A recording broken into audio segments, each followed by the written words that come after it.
Hello, fellow fantasy sports junkies. Welcome to MFSN's The Hub. I'm your host, Joe Booze Rum, and with me, as always, is Vlad to the Bone and Ross the Boss. Hi, I'm Ross the Boss, and I want to talk fantasy sports with you, cowboy. Oh, nice pause. Ross, who do we have on our show today? Oh, wow. We have a great show today. We have Kevin Nealon, who's from Saturday Night Live and from the show Weeds, and his own show that he's doing right now on YouTube called Hiking with Kevin. He's one of my favorite comedians. I've known him for decades. He's great. And we also have Billy Gardell, who's also a very funny stand-up and who's probably know from Mike and Molly and some other shows. He's one of my favorites also. And he's a big football fan. We're going to hear from him. Huge Steeler fan. But for now, it is time for First and 10. But I'm going to assign you guys your positions. And you have no choice in the matter. You have to pretend these are your real arguments. We could find out later that they're not. But Ross, you probably saw this coming. Joe Burrow's value rest of season. Ross, you are assigned bust. You're going to have to argue it. Kasey, you're boom. Okay, Ross, you go first. He's a rookie. People are figuring him out. I don't think he can last the whole season. His offensive line is just getting destroyed. He's on his back a lot. There's going to be a week when he gets injured. I don't even know who the Bengals backup is anymore. But that all being said, I still think he's doing a great job as a rookie. He could be rookie of the year, possibly, but I don't think he'll stay healthy. That's my opinion. I'm Ross the Boss. That was deftly handled. All right, Kasey. Yeah, that was well done, Ross. But he's going to be great. He's already shown that he can make all the throws and that he can slow the game down enough as a rookie to play competent quarterback in the NFL. He's got three potentially great wide receivers in A.J. Green, Tyler Boyd, and then if T. Higgins keeps developing, that's a third weapon there. He's got Joe Mixon as a running back to take some of the pressure off him to help the play-action game. They're going to be behind in a lot of games too, so he's going to have to air it out. So for fantasy purposes, I think he's a pretty safe play the rest of the season. Very interesting. Okay, now we're moving on to when we will see Tua Tagavailoa. And Ross, your argument is we're going to see him this year. Kasey, you argue it won't be till 2021. Kasey, you go first. Well, I'm going to make the argument that the Dolphins, if they keep losing at the rate they're losing, could end up with two potential top 10 picks in next year's draft because maybe people don't know this, but they also have the Texans' first-round pick this next year, and the Texans are 0-4 and just fired their coach and GM. And so you can keep Tua healthy all year, let him have another year to clear his hip surgery that he had when he was at Alabama, and then line him up with a potential top 10 wide receiver and maybe even a top 10 offensive lineman to protect his blind side. And it just makes it a better career for him and gives him the longevity and the chance to succeed that all Dolphin fans want to see. All right, Ross, why are we going to see him this year? You're not going to just see him this year. You're going to see him in the next couple of weeks. Fitzpatrick's been throwing interceptions. His input, his touchdown input has been decreasing. His yards per game is decreasing. He's been looking awful out there. Tua's going to be playing. If I was the coach, I would bring him in this week. Mike Flores, bring him in. Have him play. Flores. He should be starting right now. There's no reason to have him on the bench. He's the best quarterback you have on the team. It's a no-brainer. He needs the experience. At least if they're going to lose, at least he's getting the snaps. Have him play. Let him play. Okay, Let him play. Now quickly. Which did either of you argue something you actually totally don't believe? No, I think Tua should be starting right now. And Andrew will tell you the same thing when you hear him. He'll say the same thing. Fitzpatrick's been awful the past 2 weeks. He's missing throws. Let's bring him in. He has no idea what he's doing. Fantasy Pros expert Andrew Seifter joins us now. Andrew, weigh in on this really quickly. Were you listening? Yeah. Well, with Tua, I mean, I think it's just pretty obvious that, unless the Dolphins think that Fitzpatrick is going to lead them to the promised land, which they probably don't, that they're going to make the shift to Tua at some point this season. It's just a question of really how quickly it happens. And I would tend to agree with Ross that it's probably going to be sooner rather than later. All right. I'm in agreement too. Guys, what we're As going to am talk I, about by the way. all right. Now, what we're going to talk about on First and 10, that's noted. We're going to talk about the concept of having multiple players on the same NFL team on your team. Is this a good or a bad thing? People talk about stacks, having quarterbacks and wide receivers so that you score in big bunches. Andrew, let's start with you. What's your take on this? Is this a favorite strategy of yours or something you generally would not do? As a general matter, I would not do it. I think it kind of goes against my philosophy of how you find value in general. I try to make independent assessments of how good each player is going to be. And I think when you get into that mindset, you tend to reach for a certain player. Like just because, you drafted Dak Prescott or, just because you drafted Amari Cooper doesn't mean you should draft Dak Prescott, et cetera. I think if there's a receiver who's in a higher tier, you should take that guy even if they're on a different team. And same thing with quarterbacks, same thing with running backs. Now, there are two important exceptions to this rule in my mind. One of them is if there's just a certain Dak team, Prescott. Actually, it's a good example because, for example, I was incredibly high on the Cowboys offense coming into the season. I know I'm not the only one, but generally, I think if there's a specific team that you really feel like is going to explode and that's not properly being valued in the marketplace and in fantasy drafts, then it can make sense just because it's going to align with your tiers. There's just a certain team where you feel like maybe several of their skill position players are being undervalued. So you're going to end up with multiple players on the same team just because of that. And then the only other place where I would say you consciously want to try to stack from the same team is in DFS, daily fantasy sports. If you're in a tournament play, for example, you're playing against thousands of other people, and you can't just win by having a good week. You have to have an incredible week. So that's when you it's like in poker, you know what I mean? Like you go all in when the statistics tell you to, even if it's like a 30% chance of winning, because that's the only way you're going to win, right? So it's the same thing. Sometimes you have to go all in on a certain team in a certain week. You go for the huge week, and then that's how you win the money, So those are my two exceptions to the rule. But generally speaking, I think you make bad mistakes if you try to force it that way. Well, I also would say I don't think you want a running back and a wide receiver on the same team generally, because then game flow is really going to shrink your gains, because are they going to run or are they going to pass? But probably not both. Yeah, and it's like sure they will do both. I mean, I've watched NFL games. I know they do both. But there's exceptions to your rules. You guys are saying. Let me tell you, I draft best player available. If I can get Mahomes and Hill, they're both available, I'll get them. If I could get Breeze late in the draft and get Thomas, I know he's hurt, or if I can get Lockett and Wilson, there's exceptions to that rule. I don't mind having two great players on the same team. I wouldn't have like. I love the quarterback, wide receiver, or quarterback, tight end. I wouldn't have the running back. But again, the other exception is Green Bay. Like Aaron Jones catches the ball, he'll run the ball, and then you got Rodgers throwing 4 touchdowns 4 touchdowns a game, and you just like Aaron's. So you do. Well, that's my middle name too. So that all being said, there's exceptions to the rules. It's best player available. I don't really care if they're on the same team that much. I don't think anybody's disagreeing with you. I think you want value. If stacking ends up being the best value for you where your draft pick is, then you end up with a stack. But I think what they're saying is if you have options of higher players or higher valued players, take the higher valued player. Don't always bet on the stack. Of course. Exactly. I agree with that 1,000%.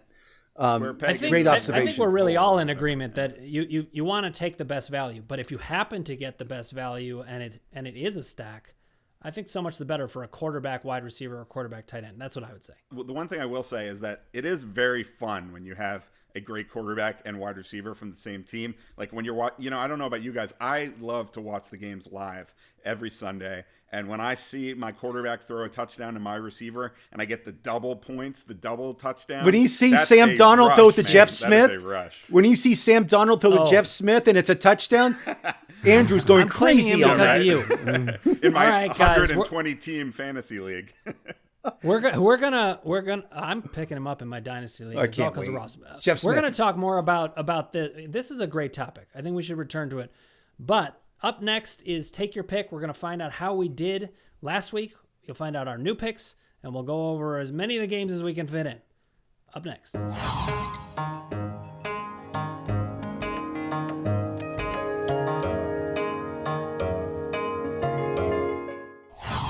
Okay, it's time for Take Your Pick. And we're not even going to check how we did last week, really, because we were so bad that I won. How bad were we? We were so bad that Mark Ingram won with, I believe, 34 yards and a touchdown. I got the touchdown right, but I called 2 touchdowns and higher. So we're My guy bringing wasn't in bad Lauren Auerbach. because he didn't play. Yeah. Oh, well, Zach there you go. Moss. All right. We're bringing in Lauren Auerbach to talk some sense into us. She's going to make her picks. Now it's rounding into form. We're going to pick a high-end guy, and we're going to pick a low-end guy. And I'm going to go first. I'm not even going to let you finish. Yeah, okay. jump right in. Fine. So go. You. My high-end guy, I'm just going to go with the best offense in the league and pick one of those guys. I'm going to take Clyde Edwards-Helaire from the Kansas City Chiefs. He can get you points on the ground. He can get you points in the air. He's got multiple weapons all over the place, so they can't key on him. And Las Vegas, let's be honest, their defense is not very good. They've allowed a lot of points to a lot of teams, and they're going to do it again. And I think Hilaire's going to get a lot of them.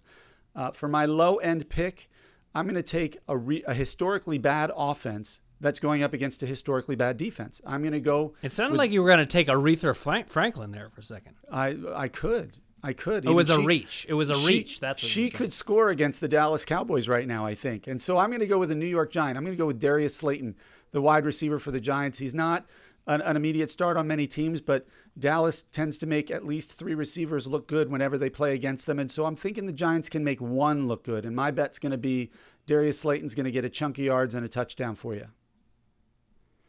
And I'll take the running back on the other side of the Kansas City Vegas game with Josh Jacobs as my high pick. Kansas City has a tough time stopping the run.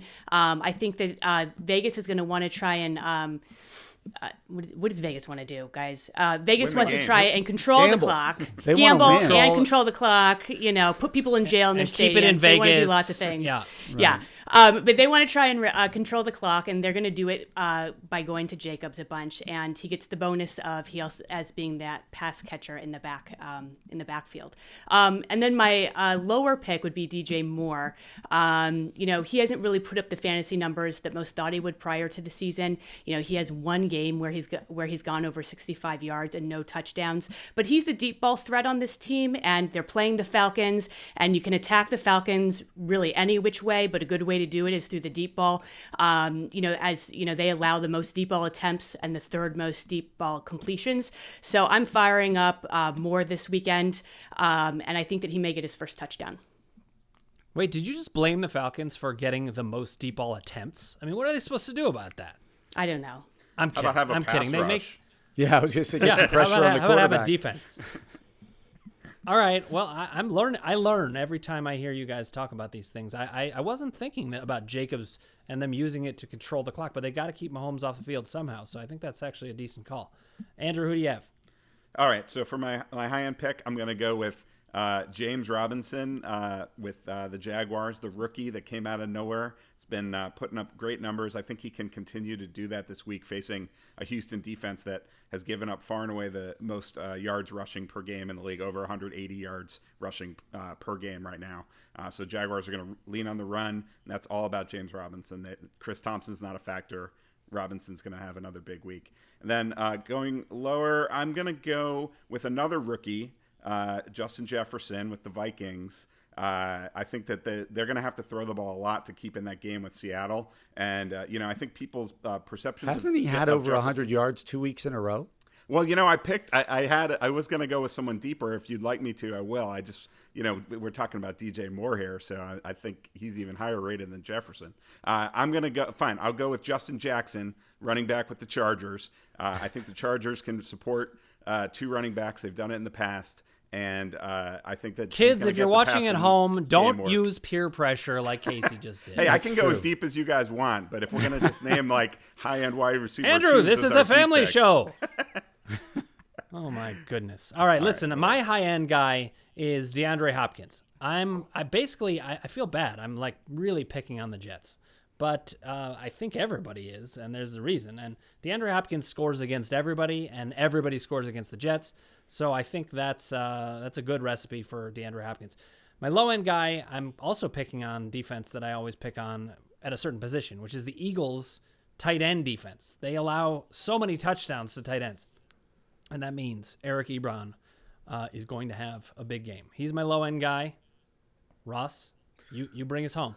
I'll bring you home. I'm taking probably one of the best running backs right now to take this week. It's Kareem Hunt, plays for the Cleveland Browns. He's going to have 175 yards total this week with 2 touchdowns. He's going to have an unbelievable week. I know they're playing the Colts. Oh, Ross, the Colts have a great defense. Not against Kareem Hunt. Kareem Hunt's going to tear it up. And my low-end pick, they're playing the Atlanta Falcons, Carolina. I know you guys took DJ Moore. I'm taking the other side. And Robbie Flipper Anderson, I call him. Flipper's going to have a great, great game. 100 yards, 1 touchdown, maybe 2 if Teddy gets hot. We'll see what happens. But that's Ross the Boss. All right, we are now on record, and now we're going to turn to the games themselves. We're going to talk about all the players to play, but I do want to try to focus on the players that maybe you normally wouldn't play, that you think we should this week, and the players that you almost always play, but you think you might sit this time. We already talked a little bit about Vegas versus Kansas City, but I want to hear about some of the underdogs that you're going to play. Well, if you're betting the game, I'm taking Kansas City now. I think they're just going to crush the Vegas. I'm looking at the game. Vegas can't compete. Derek Carr is going to throw at least 3 interceptions. He'll have a lot of yards, but he'll make a ton of mistakes. Josh Jacobs, he'll have 50, 60 yards on the ground.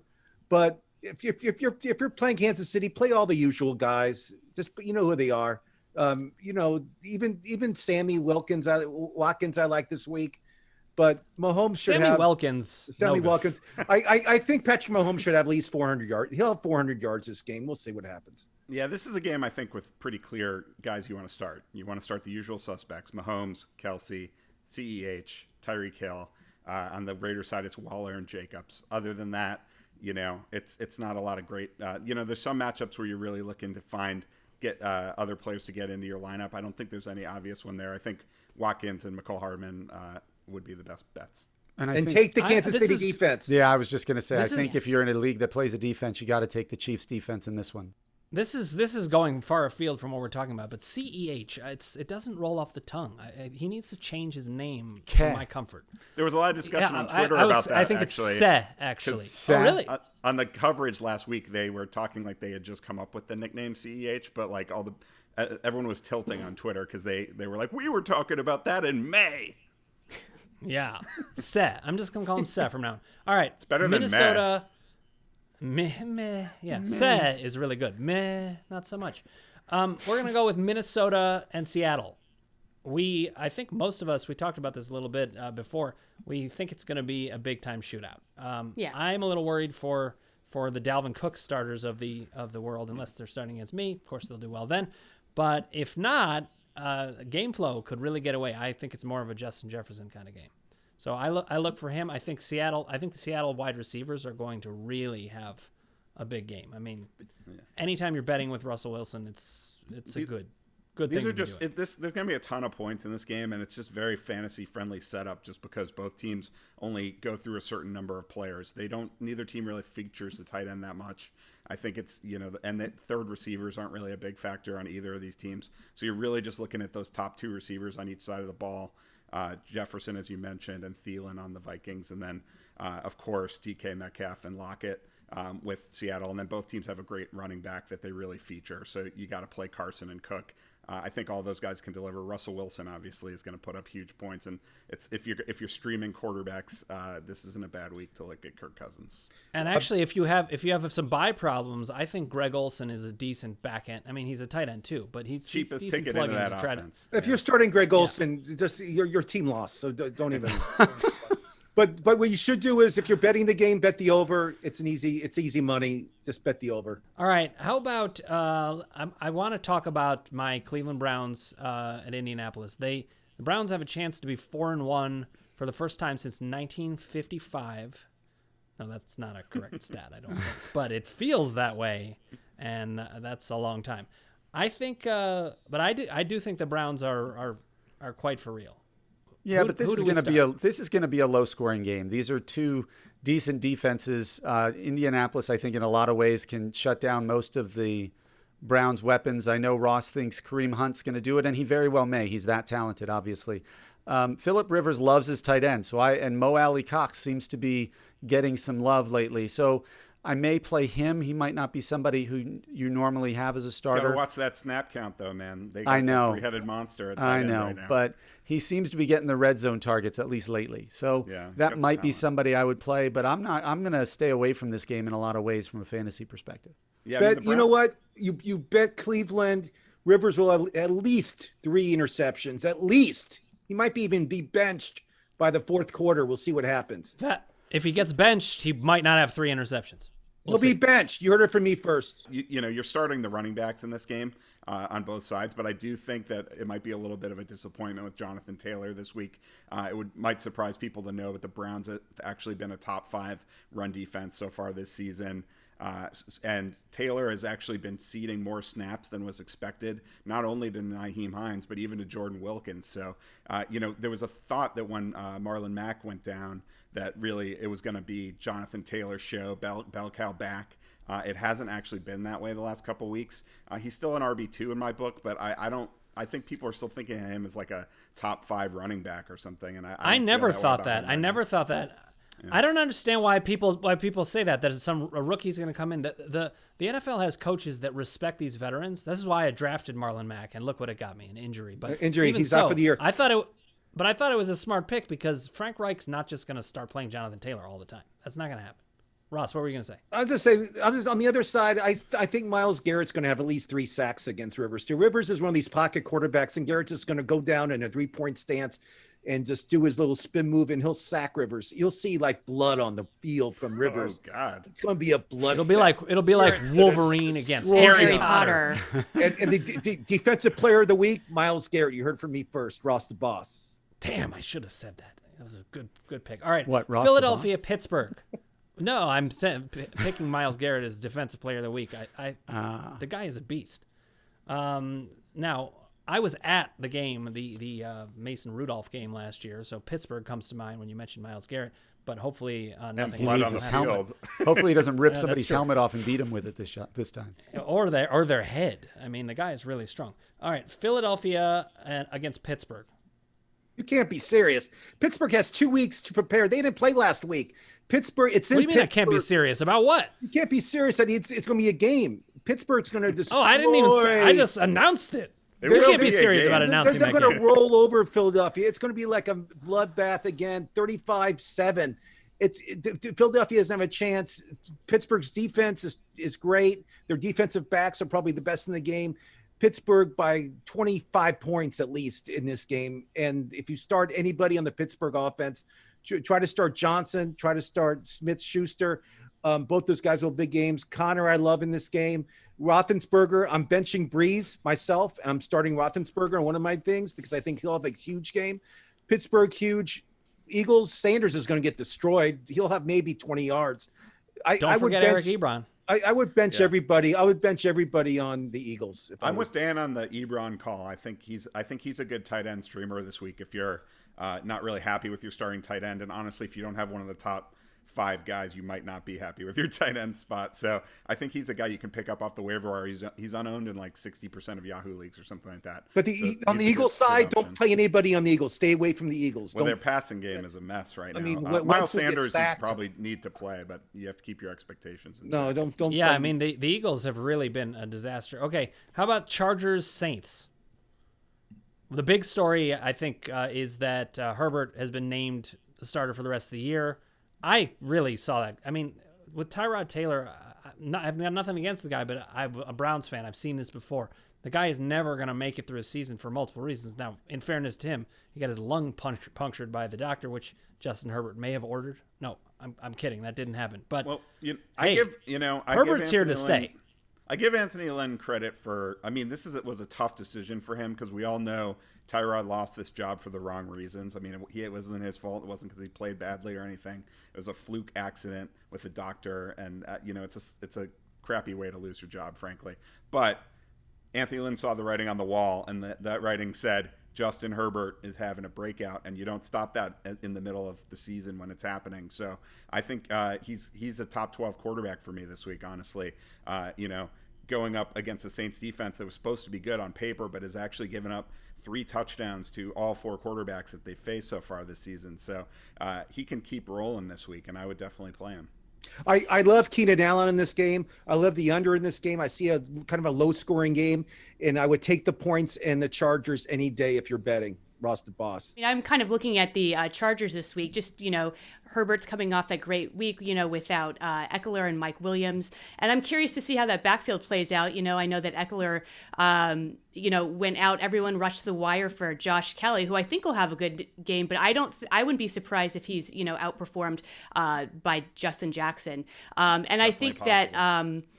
I think that Hunter Henry also is kind of a sneaky good pick for a tight end, because the Saints have been great to opposing tight ends for so far this season, and they've allowed this second most fantasy points to the position. So I think that he could be real a sneaky. Quick on the Saints side, don't forget about Jared Cook. Everyone's going to remember Michael Thomas is back, if he is indeed back, but Jared Cook could also be back this week, and he's instantly a top 10 kind of tight end. I'm picking him up as My we God. speak.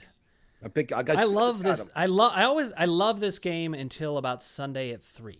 Then I'm like, Jesus Christ. All right, guys, we're moving on. Up next, we've got Monster Madness, 8 more legendary battles. But first, it's Ross's rant. Okay, Ross, you have 42 seconds. Go. Hi, I'm Ross the Boss. Tonight's subject is Dallas Cowboys. I despise the Cowboys. I never liked them. They're not America's team anymore. The reason they're not America's team anymore is they have no money left in their cap. Why? They're playing Cooper all this money. They're playing Elliott all this money. Dak Prescott's making a ton of money. Their offensive line's making money, which means they have no money for the defense. Their defense is getting slaughtered. Obviously, they're averaging over 40 points a game. That all being said, they need to trade Elliott. Trade Elliott now. If you have Elliott on your fantasy team, trade him immediately. But what I'm saying now is Elliott should be traded. At least they get some cap space. They have Pollard as the backup. That he should be fine. I just think he's a waste right now for the Dallas Cowboys. I'm Ross the Boss. I love talking sports with you.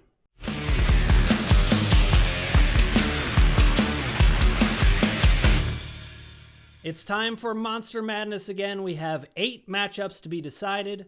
The 4-13 seeds and the 5-12 seeds, always known for their upsets. But today we have a very, very special guest with us.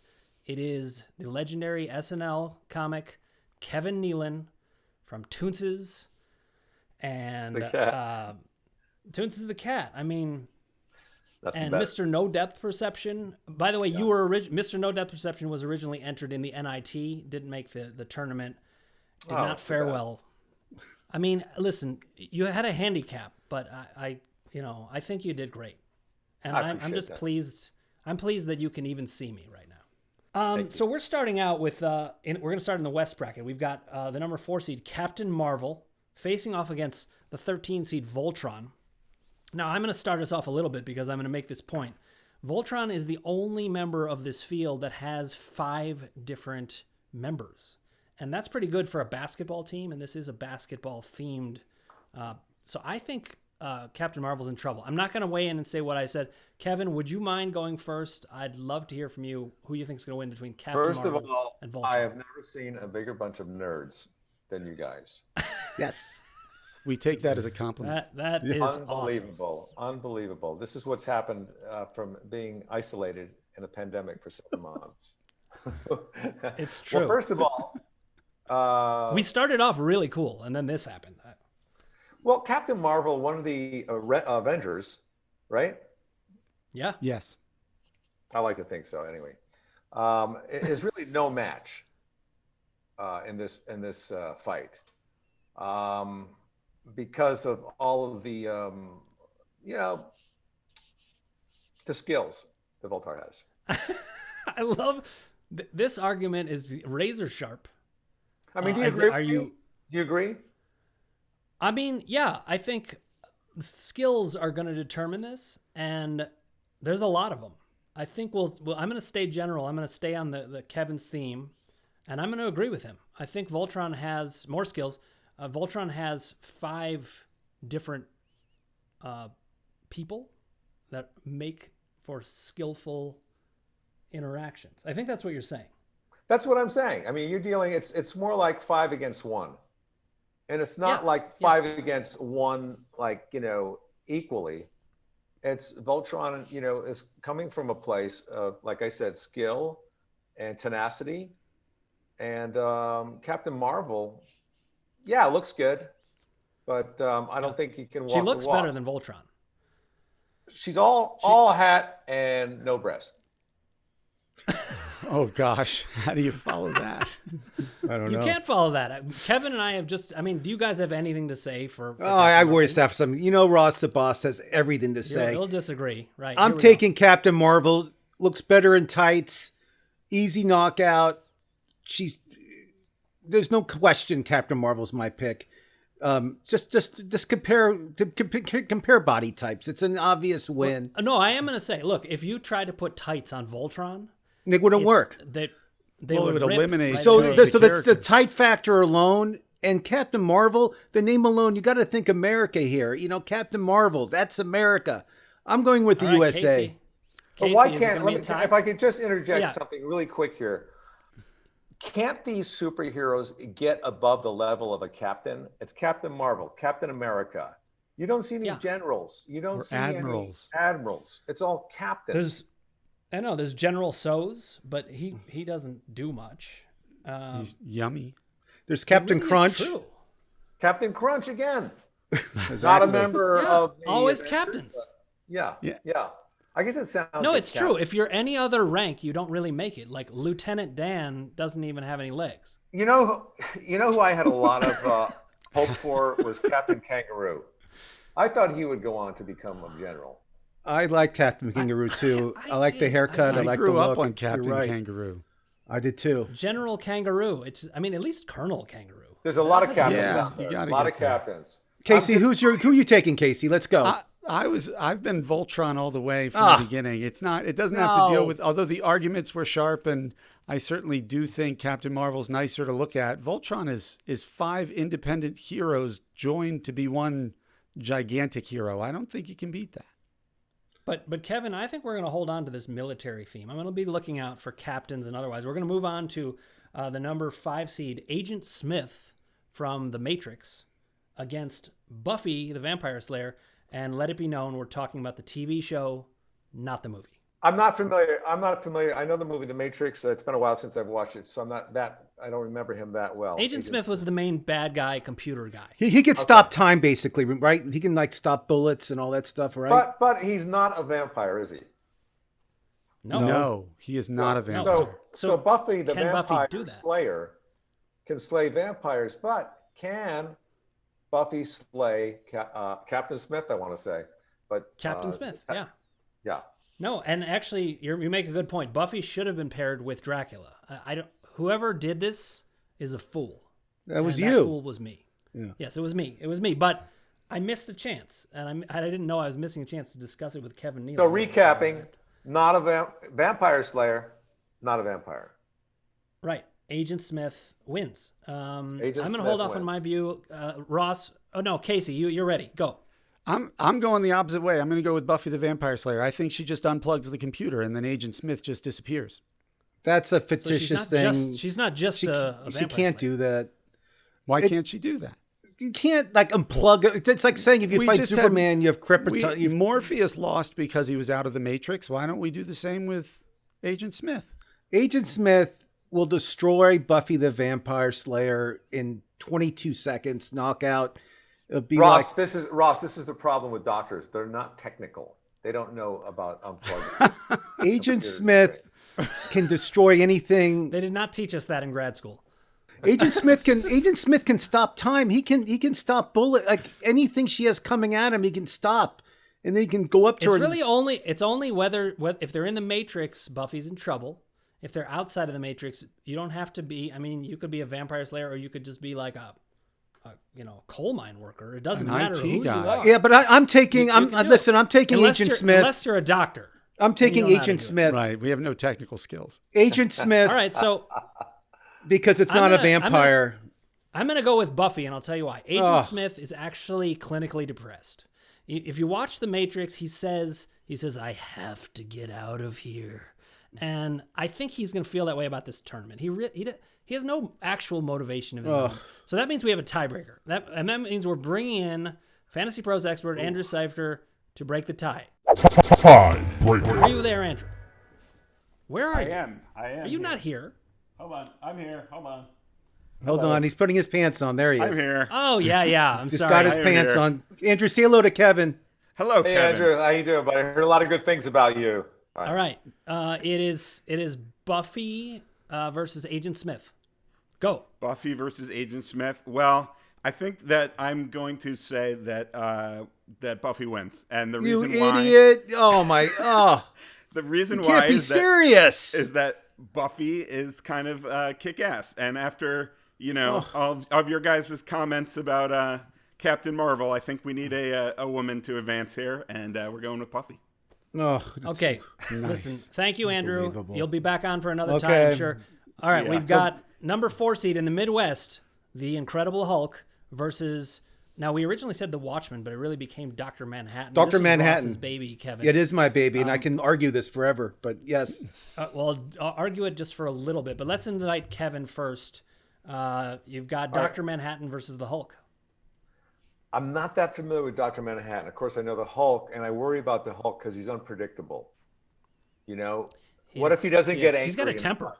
Yeah, but what if he doesn't have a temper and he doesn't change and he doesn't have the strength? You know what I mean? What if he doesn't get angry? Well, that's true. I don't know. That's part of the argument here. Now you make the call. Does he get angry? I think it's once your he got script. hit, he would get angry. And so, and I think it's tough to stop the Hulk. I don't know what the powers are of. I can help you with that, Kevin. I can help you. Okay. The Watchmen, I loved The Watchmen. It was HBO last year. It won a bunch of Emmys last month.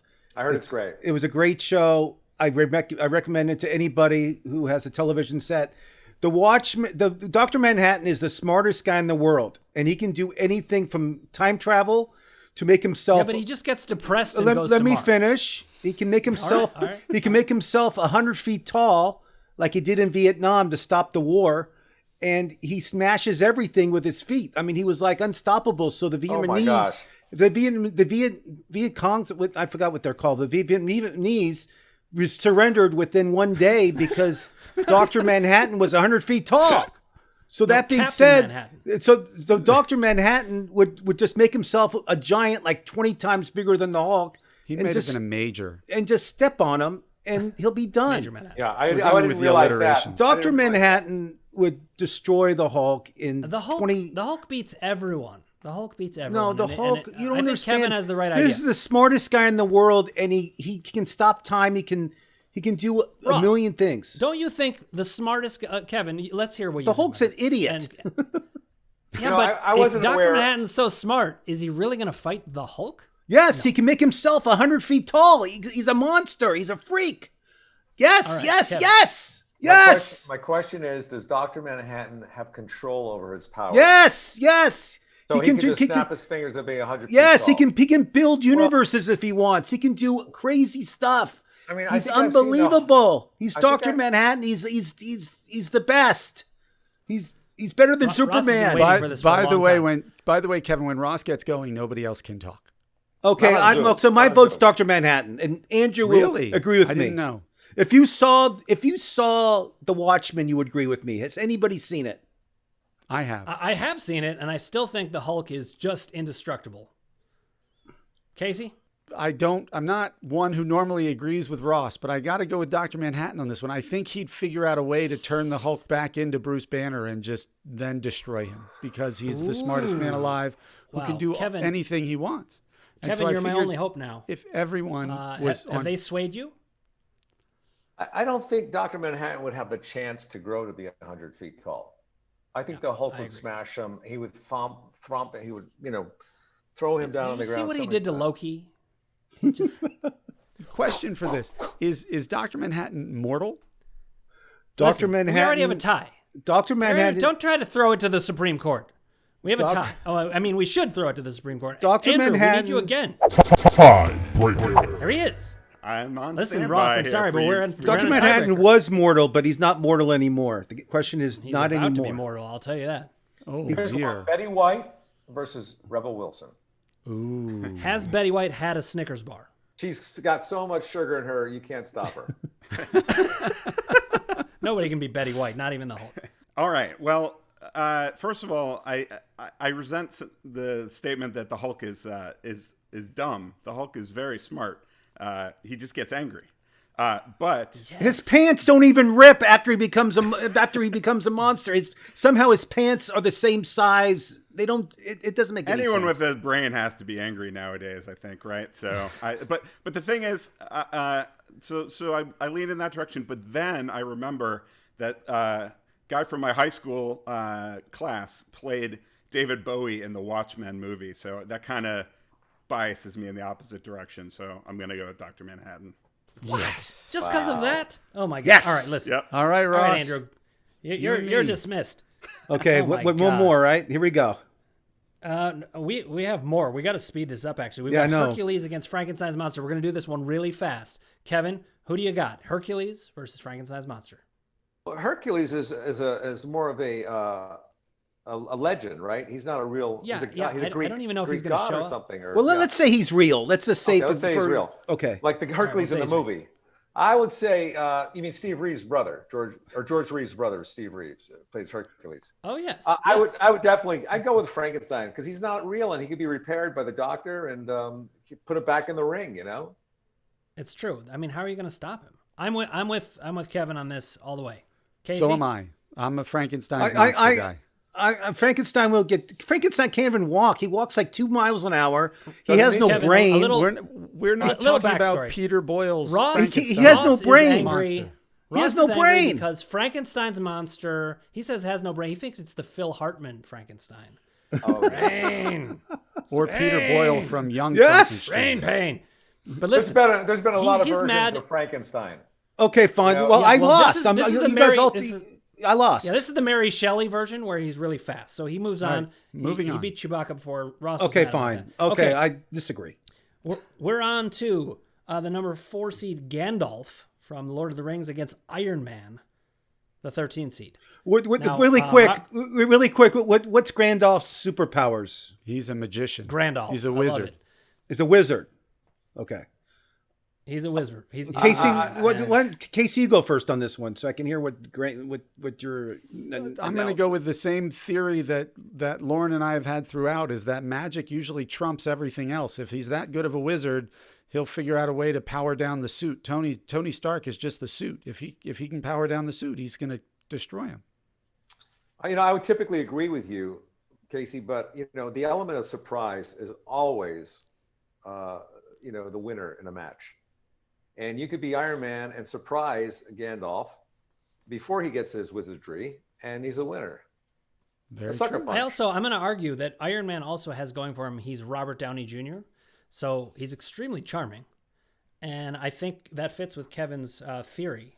And Wasn't Gandalf's not Gandalf really a played huge by fighter. Ian McKellen, Yes. So who's he's also very charming? he's very charming, but he's not Robert Downey Jr. I mean, come on. Nobody's Robert Downey Jr. Meanwhile, Gandalf was such an old man in Lord of the Rings that instead of taking on Sauron, he basically bribed a hobbit to do the job for him. I mean, True. he hired a little munchkin. And by the way, Kevin, Mr. Miyagi beat Sauron because we determined if a hobbit can do it, Mr. Miyagi can do it. I just needed That's to true. update you. All right, So what's I'm going to go with Iron Man here. What's the head count? We're 2-0. I take Iron Man too. Oh, 2-1. All right. I take 2-1. Iron Who's Man. on? A lot better movie Wait, than Wait, we didn't hear from Kevin. No, I said the He element said of surprise. Iron Man with the element of surprise. He likes The element Iron of surprise. Man. Okay, I thought you were beginning your argument. Okay, He sucker Iron Man punched moves on. Ian McKellen. All right, okay, we got T-1000 from Terminator 2 against Serpentor, or as Lauren calls it, Serpentor. Serpentor, Kevin, I just feel like you wouldn't know who. I don't know he it. is. He's from I have a G.I. 13 Joe. He was. I have a 13-year-old son, so I know a lot of these characters, from watching the Avengers. Oh, I thought you were going to say your 13-year-old son is named Serpentor. No, that would have been a good name. I don't know who that character is, but He's obviously, from G.I. Joe. What superpowers does Sormento have? Sermento. Now his name's Sermento. Close enough. Cemento. What can he do? What's the why is he? Honestly, apparently I a don't even Mason. remember Serpentor that much, but people who are very passionate about Serpentor say that he would win. But T-1000, that guy would just. I'm come in and he taking would turn his I'm arm taking the into- Terminator. There's no way. It's I don't know who this guy T-1000. is. I'm taking the T-1000 for sure. Schwarzenegger wins no matter what. Come on. I think Hands down, T1000. I mean, there's no match against. All him. right. I think it's over. Moving on. All right, we're moving on. We've got the number 5 seed. We got another Avenger, Thor, against another Avenger, Black Panther. Now, of course, the world is in mourning for the loss of the actor who played Black Panther, Chadwick Boseman. We're all hoping to see him go far, but I have to say Thor is a very tough draw. He did beat Jon Snow from what's it called? I don't even remember. Game of Thrones. I can't remember the thing. Game of Thrones. All right, Kevin. Thor or Black Panther? That's a tough call right there, because I mean they both. Who would your son pick? He would probably pick Black Panther.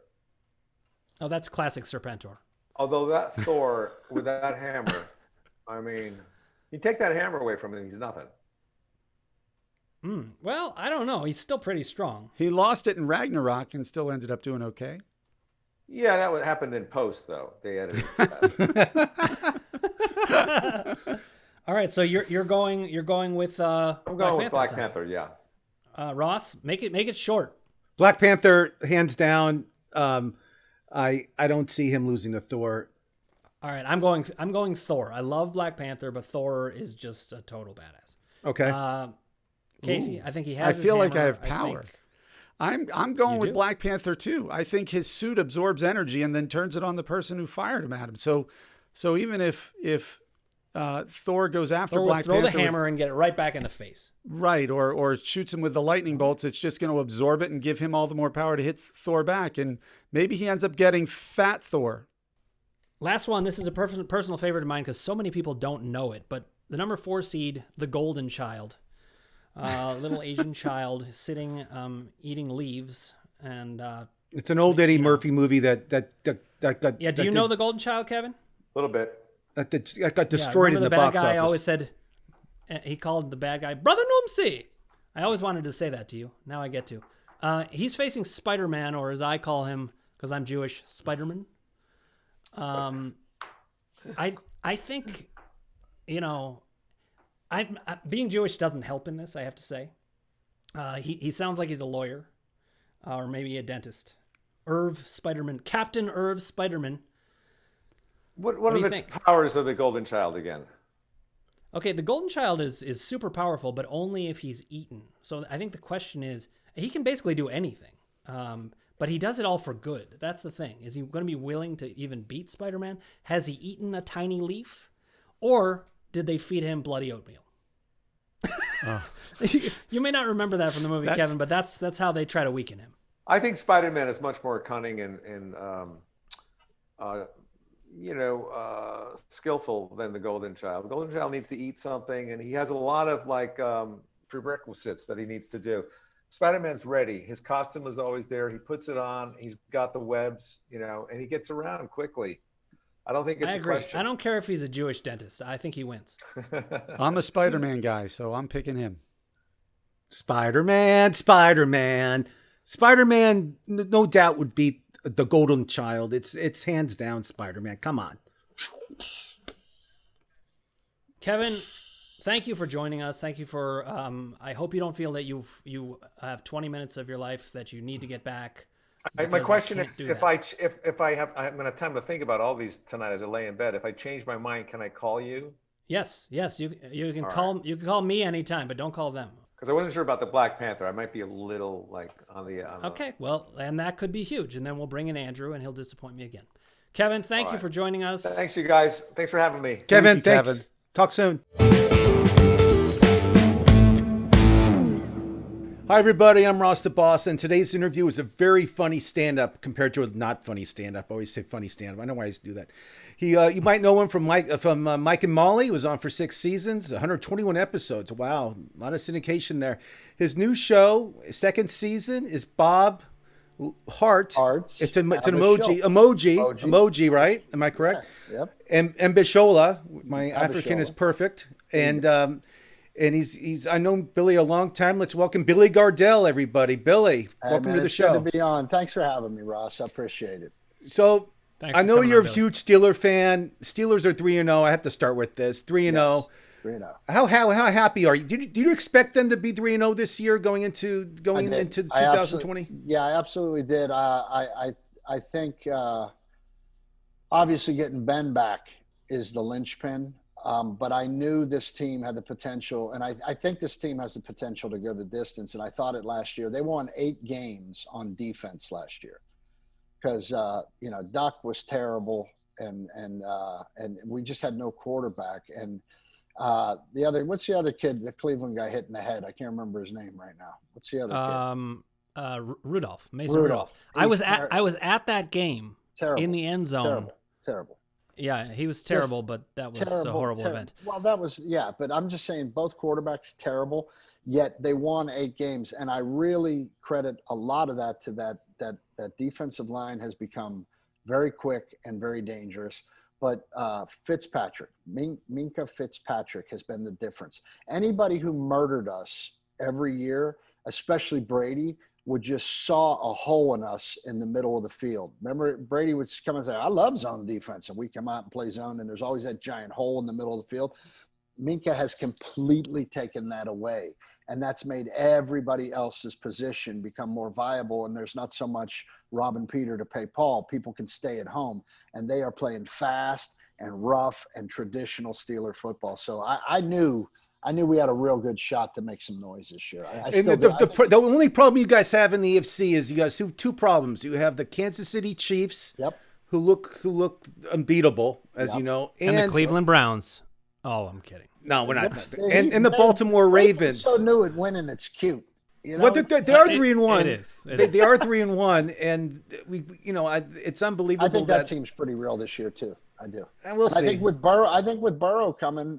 And the way Baltimore is, I think that AFC North is no joke. And I think in the next, we have the best division in football. I think. Well, actually, the NFC West is also very tough. You're right, but I would say in the AFC, that's a tough division right now. So, Billy, tell us about. I know you just started production again. I'm curious because I was in TV my whole life. How different is it now filming a show with the COVID going on? It's the protocols are there, and what's that mean? So what I mean is you have to take a screening test on your phone. You take your temperature, you say yes or no whether you've had any symptoms. You say have you been in contact with anybody, and you're kind of on the honor system for that part of it. Then once that goes green, you can show that to the guard with your ID at the lot. Then they let you on the lot. Now once you get to the lot, you have to put a mask on, which I think is wonderful because that's what saves lives. And masks are about thinking about other people. The mask won't save your life. It'll save somebody else. But if we're all in kind, then guess what? We're going to get better. So that protects us at one level. Then we do a rapid test. As soon as we get there, you go to your dressing room or your trailer and you wait until you get your results. If your results are negative, then you're allowed to go on to the stage. Now on the stage, they've pared everybody down. So there's a pod of props, there's a pod of electricians, there's a pod of stand-ins, there's a pod of actors. And so it keeps the number at a minimum. And then when you rehearse with your mask on. The only time you'll take it off is right before they yell action. And the other actor has had to have tested negative as well. And then you do your scene and then you put your mask back on. Now there's no audience, obviously, and there's not that loose vibe of trying to create comedy. So you have to really rely on your chops, but that comes with trust in each other. And it's been, all the cameramen are in masks, everybody's in masks. So we're coming into this place where it's slower and it's more methodical, but we have put up 2 good episodes, and I'm very proud of that. So I'm excited to see the new season. We're going to be okay. I think we're going to be okay. I'm excited. November is the premiere month. They haven't given you guys an exact date. No, we don't have a date yet. They're even talking about waiting until January with us because they like to get 4 or 5 in the can before they premiere, as you know. So we'll wait and see where we're at after we get the 5th one taken. And I know you're very funny stand up, as I mentioned. Are you? That was all right. Are you itching to go back on the road at all doing stand up? Man, I like it. I still respect stand up more than anything because it gave me every opportunity I ever got. And I always wanted to be great at it. I always felt like I was like one molecule off from being a great comic. You know what I mean? Just one chromosome away from. Yeah, but I thought I did a good job. I still enjoy it. I was getting a little bit burnt out, and I think that just comes from, you know, in Rocky 3, there's a great scene where Stallone is sitting there talking to Burgess Meredith, and he says, "You mean those fights were setups?" And Meredith tells him, he says, "The worst thing in the world that could happen to a fighter happened to you. You got civilized." And I think that applies. I mean, I've been on TV for a long time, and you just get a little softer. You don't have that edge of going out to want to do it every single night. At least for me, that happened. And then, you know, my kid's 17. He's getting ready to go off to college. I didn't want to be on the road, but I will say this. Since the quarantine has happened, I started writing in my notebook again. And I think I'm coming into the idea of a new hour of stand-up, which I'd like to go. So it's kind of inspired me. So I'd like to go back to it. I don't think I could ever give it up completely, but I definitely am at the place in my life where I'd like to pare back on it. I'm at the point now where I miss it enough. I'd like to get out and do a gig or two, you know? No, I admire think that the pandemic. Some of these guys are going to parking lots and drive-ins, and I admit that's the kind of balls and guts you got to be a real good comic, man. That really is. Well, start honking. It's funny. I never did it, but I can, you know, I'm a therapist, so I'm in front of people all the time, and I know what that's like. I don't do comedy in there because that's not a good idea. But you look at somebody, ha ha! You can't do that. That was really funny. Fantasy football, Billy. Yes. Are you a fan of it? Do you play fantasy football? What's your history with our sport? 5 years ago, I think I was in 4 leagues, and it was starting to feel like a part-time job. So what I did was I dropped all my leagues but one. I was on a sitcom years and years ago called Yes Dear with Mike O'Malley and Anthony Clark and my friend Greg Garcia. Oh yeah, I like that show. Producer. Yeah. And we started one there. I guess it's 17 years now, and we've been in that. So that's the one that I stay with every year, and it's really fun because it's the same guys and we've been together. It's the only time in the year really we get to talk to each other, so it's kind of nice. So who's on your team this year? I'm curious. I got a good fantasy squad. In fact, hang on. We'll analyze it for you, Dan. Do your stuff. I'll tell you ahead of time. I'm a little weak in the receiver department, but I drafted in a different way. You have to tell me what size league it is for me to size 12 guys. All right, 12 team. Got it. Okay, go ahead. Is it PPR? It's yes, which means there isn't shit on the waiver wire every week. That's what 12 I know. That's right. You get some deep guy benches. Like Bob Fribber from Kansas. Yeah, exactly. Jeff Smith from the Jets. Yeah. Listen, I just bid $61 on D'Ernest Johnson in my dynasty league, so I know what you're talking about. That's great. All right, here's my squad. At quarterback, starting quarterback, we got Russell Wilson. Okay, he's MVP. Oh, that's pretty good. What a tremendous joy it is to watch this guy play. He's at that place now that great quarterbacks get to where their intellect for the game matches their athletic ability. When those two things kind of come together, he's there because he's the funnest guy to watch play football. I mean, he's just amazing, man. And it's good because when everybody else is sucking, he'll put up 39 points to kind of pull me out of the fire. I got Cook from Minnesota as my running back, who's very solid. Stays healthy. He's good. Go on. He's going to be fine. I got Singletary from Buffalo, who I like a lot. I also, in the backfield, and I rotate this according to matchup, but I got Sanders from Philadelphia, who I think is going to keep digging. But he plays a tough team this weekend. Have you the Pittsburgh Steelers? No, he's on the bench. He's playing the Steelers. Okay, good. Okay, good. I was going to tell you. And then I got bench him immediately. My wide receivers, I got Diggs from Buffalo, and I actually picked up C.D. Lamb from Dallas. Great pickup. I'm really hoping that he'll continue. Got Andrews is my tight end from Baltimore, although 2 touchdowns last week. Great. He's questionable this week, so we'll see. Boswell's my kicker. That's my homer pick. Of course. And I got the Chiefs defense. And on the bench, I got Bridgewater, like I said, Sanders. I got Edmonds out in Arizona just for a bye week patch. Good one. I got Mike Gallup as well. And Schultz is my backup tight end. And I got another homer pick. I just have a feeling about this guy, and he may be able to help me down the stretch. But I took Claypool from the Steelers.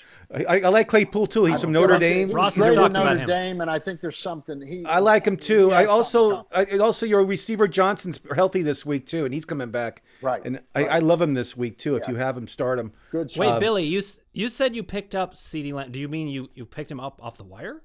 Oh, no. I mean, when I drafted him, late in the draft. No there. Okay, good. I just wanted no idea who he was. That was like like 14th round pick, and I got him, and I was like, That what is a a treat great that was. 14th Like, round I pick. actually got really lucky. People just looked him over. I guess they didn't know who he was.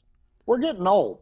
I remember when I was younger, I knew everybody's name, everybody's stat, where they went to school, how they played. But now I'm like, who? Who is that? Well, What's that guy? The average NFL player, I think, plays like 2.3 years or something. So Right. it's very hard to keep up. Right. All right. I wanted to ask knew you. those. Go ahead. I want to ask you. I'm gonna pit you against Ross in a challenge. If that's okay with you. Sure. We're gonna pick some games against the spread. I love it. And okay, we're gonna start with the Sunday night game. It's Minnesota at Seattle. Seattle's favored by 7.5 points. Seattle. Well, you got to give a little. You got to give a little explanation why. I'll give you an Just don't explanation. say. There you go. I honestly, I'm not sold on Kirk Cousins, and if he gets down 10 points, it's over. I just don't. He doesn't do it for me. I don't think he's ever been consistent enough to be considered a great quarterback. I think he gets the job done. I'm not trying to hurt your feelings, Kurt, if you're watching this, but he just doesn't do it. And Russell Wilson is peaking right now. And yes, there's not a lot of defense on Seattle, but it seems to me like every time Russell Wilson touches the ball, they score. So I would take. Yeah, you got to hope they don't fall behind because you got cooked. I would take the Seahawks and give the 7.5. You know what?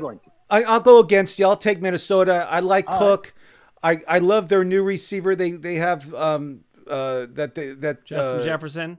Yeah, the kid from LSU. Even though Billy, Ross and I had a whole argument about Justin Jefferson. I was the one who was touting him. I love Justin Jefferson. I think that they'll. I don't know if they'll win the game, but it'll be a 3-point game, Billy. I think I got you on that one. Well, let's see. Okay, what's the next game?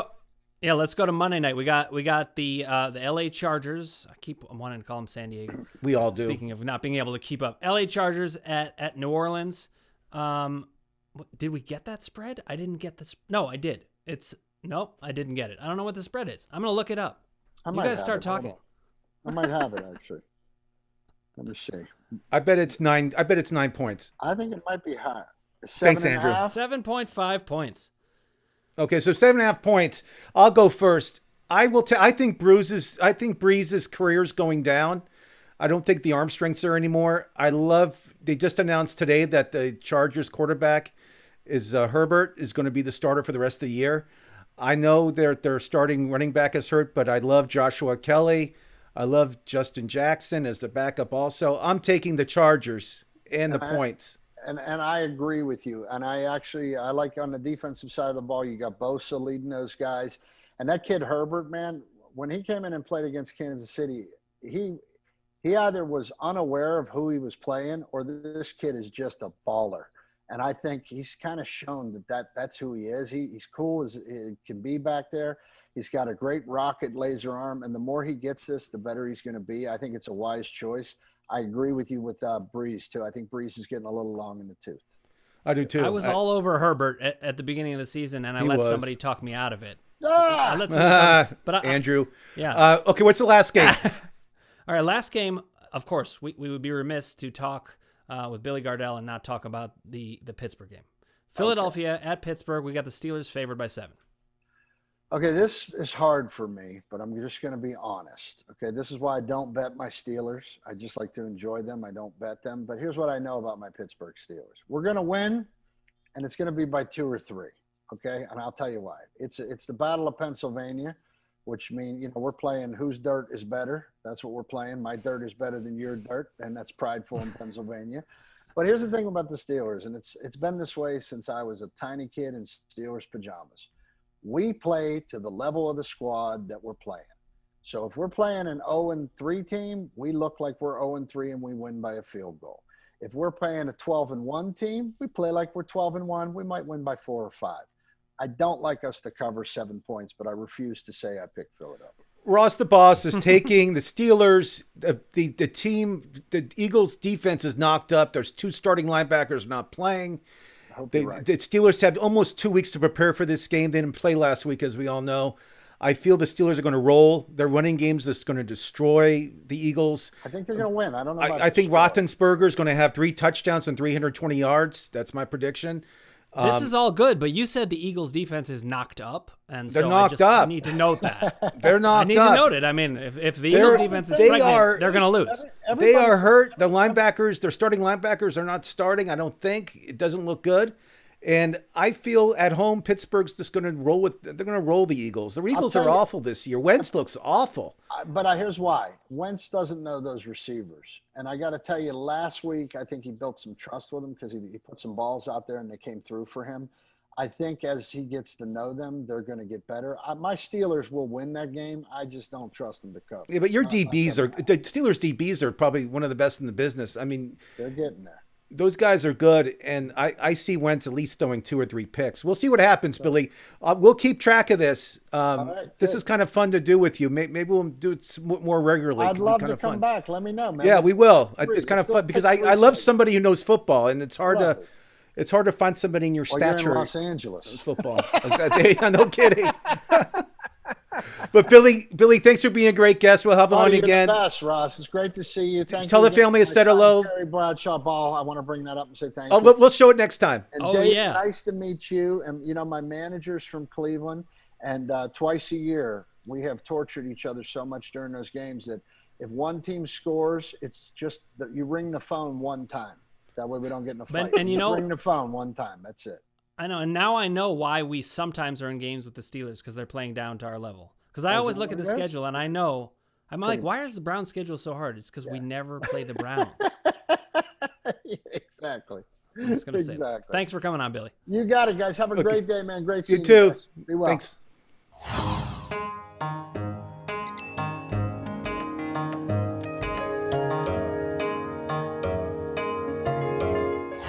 What an amazing show today with Billy Gardell. We talked Steeler football with Billy. He was great. And Kevin Nealon joining us from Monster Madness. And there's more coming. Absolutely. On the next episode, we have more 1st and 10. All the picks for the upcoming week, more surprise guests, and round 2 of Monster Madness begins. Don't forget to subscribe and click the bell for notifications. If you don't, the boss will be looking for you. Yes, he will.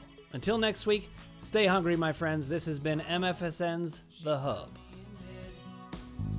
Lying with a blanket over my head, she asked if she could see who was under the blanket with me.